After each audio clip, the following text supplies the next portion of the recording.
Notre Dame Cathedral is set to reopen to the public this weekend. President-elect Trump, First Lady Jill Biden, and other dignitaries are set to attend the grand reopening ceremony 5 years after the fire destroyed part of that iconic cathedral. Chief international correspondent James Longman has the latest from Paris, where the final preparations are taking place. And James, it's in some ways 5 years. It seems like yesterday in some ways as well. This was such a devastating fire. Yeah, Phil, a long time to renovate this church, but actually for the amount of work they needed to do, 5 years actually quite a short amount of time when you think about it. I was stood almost exactly in this spot back in 2019 when the world was watching that building aflame. Since then, painstaking work to renovate it. I've been back multiple times to see every stage of the renovation, but take a look. Today, finally back, looking better than ever. 5 years ago, one of the saddest days in the history of Paris, the 800-year-old symbol of French religious history and culture engulfed in flames. The crash of that spire collapsing through the roof heard around the world. That spire resurrected once again. The world's most famous cathedral has never looked better. Now set to hold an invitation-only reopening ceremony Saturday. And on Sunday, Our Lady of Paris will welcome worshippers once again. This has been Europe's biggest restoration project in a generation. 2,000 specialists, from carpenters and stonemasons to artists and metalworkers. Earlier this year, we got a glimpse of the gleamy new stone, freshly laid tiles and revamped paintwork. I was given a tour of the progress and spoke to the head of restoration. Can you give us an idea of how much this has cost so far? Will have costed 700 million euros. More than 2,000 statues and decorative features were restored or recreated, including the 52 famous Chimera statues. Last month, 3 new bells arrived to the cathedral, one of them ceremonially rung by athletes during this summer's Olympic Games in Paris. And how does it feel to be here as this cathedral reopens? It's almost like some divine intervention. It's such a historic moment. I'm so happy I can be here for it.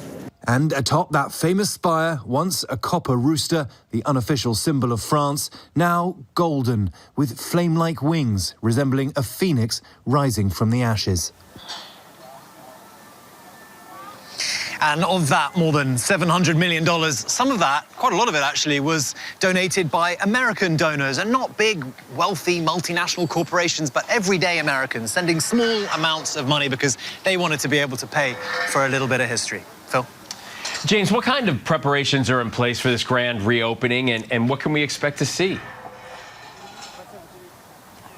Yeah, I mean, it's all go here. If you just look around here, you can see there are barriers absolutely everywhere. This entire area is on lockdown. I was here for the Olympics, much of Paris. You really couldn't move around. It's going to be the same here. From, I think, early morning tomorrow, no one will be able to come into this area other than the crowds will be kind of hemmed in. They're expecting something like 40,000 to be between the church and the bridge up in front of me over there. There will be a ceremony tomorrow night. Donald Trump, we know, is going to be here. He's getting in the morning. We know that he's going to meet with President Macron. He's then going to come here to the church. There'll be a concert in front of the cathedral. It's going to be beamed out on these big screens all down the side of the Seine. And then tomorrow there'll be the first Mass, and that will be only, again, for invitees to celebrate Mass for the first time in the cathedral in such a long time, but a big, big moment for France.